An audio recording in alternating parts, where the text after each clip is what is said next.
We've not had weather like this since a long time, y'all. Look how ugly it is.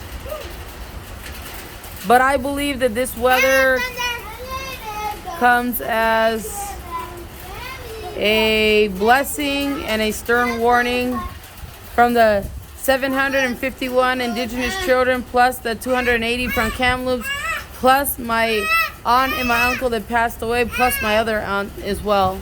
This is them letting us know that they're here and that we are in fact not alone. You gotta understand, Las Vegas is always sunny and hot. And all of a sudden, the day after I find out that my uncle passed away shortly after my aunt,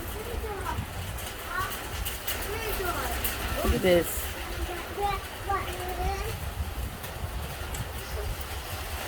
Hi guys. I think Dad's gonna have to skip work because it's raining.